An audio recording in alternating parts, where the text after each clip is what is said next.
Sa patuloy na paglawak ng crypto market, muling nagdagdag si Binance ng suporta para sa mga tatlong mga bagong meme coins. Ang AK1, the AI Prophecy, yan, or AK, Peanut the Squirrel, or Peanut, at First Nero on Ethereum. Yan, si Nero. Ang mga coins na ito ay kasalukuyang available para sa cross-margin at isolated margin trading gamit po ang bagong USDC trading pairs. Sa ganitong balita, muling nabuhay ang tanong, magpapakita kaya ang mga coins na ito ng massive price rally tulad ng ibang meme coins? Ayan, ang tatlong bagong trading pairs na ACT or AK USDC, Nero USDC at Peanut USDC ay naglalayong bigyan ang mga traders ng mas maraming options upang i-leverage ang kanilang investments. Habang tumataas po ang hype sa meme coin trading, ang galaw na ito ni Binance ay nagdadala ng bagong oportunidad para sa parehong retail at institutional traders. At yan po ang siyang ating pag-uusapan sa video na ito. Pero bago po tayo magpatuloy, ay nais ko lamang po munang bigyang linaw ang aking disclaimer kung saan ang nilalaman po ng video na ito ay hindi po ito isang financial advice. For education and information purposes lamang po ang layunin nito. Ayan, ano nga ba ang mga bagong meme coins na si AK, Peanut at saka si Nero? Unahin po natin ang AK1, the AI Prophecy. Ayan, isa po siyang meme coin na tumalon ng 2,200% nitong nakaraang buwan. Sa kasalukuyan, ang presyo po nito ay nasa 0.6326 na may daily range mula po sa presyong 0.6142 hanggang sa presyong 0.6909.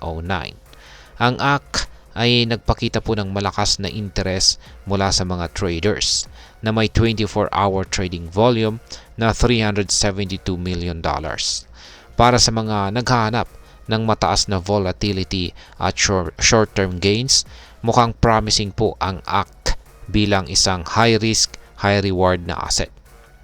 Samantala, ang Peanut the Squirrel, yan, or Peanut, ay literal na nagpapasabog ng market matapos itong tumaas ng 3,000% sa loob lamang ng isang buwan. Sa presyo nitong $1.67, ang kanyang daily range ay nasa pagitan po ng $1.511 hanggang $1.934. Ang mataas po na trading volume nitong $1.63 billion ay nagpapakita po ng malaking interest mula sa mga traders na nais mag-capitalize sa extreme price movements nito. Panghuli ay ang First Nero on Ethereum, yan, or si Nero, ay nagpapakita naman po ng mas steady ngunit modest growth or paglago. Sa kasalukuyang presyo nito na 20 digits 2117, ito po ay tumaas ng 7.6% sa nakaraang buwan. Bagamat hindi po kasing taas ni AK o Peanut.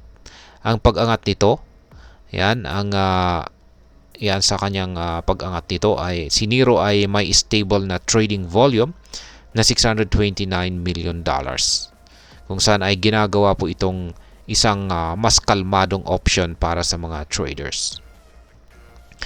Ngayon ay magkakaroon ba ng malaking kita ang mga traders dito? Yan po yung gusto nating malaman dito. Ang mga meme coins tulad po ni AK, Peanut at Nero ay natural na volatile, kung saan ay nangangahulugang may malalaking oportunidad para sa mabilisang kita. Pero kaakibat din ito ang mataas na risk. Ang kanilang pagiging available kay Binance or sa Binance Margin ay nagbibigay po ng pagkakataon sa mga traders na mag-leverage ng kanilang investments, kung saan maaari silang kumita ng mas malaki kung tama ang galaw nila. Ngunit mahalagang tandaan na ang leverage trading ay maaring magdala po ng parehong malaking kita at malaking pagkalugi. Sa kasagsagan po ng tinatawag na meme coin mania, maraming traders ang sumusugal sa ganitong klase ng assets. Umaasa sa malalaking kita sa maikling panahon lamang. Ngunit ang ganitong galaw ay hindi para sa lahat. Ang mabilis na pagtaas at pagbaba po ng presyo ay maaring magdulot po ng panic o maling desisyon para sa mga walang sapat na kaalaman sa crypto trading. Ngayon ay ano po ang posibleng maging epekto nito para sa atin bilang mga Pinoy crypto traders o investors. Ayan. Para sa atin ay ang bagong additions na ito ay nagdadala ng pagkakataong makasabay sa global trend ng meme coin trading. Sa tulong po ng Binance Margin, mas madali para sa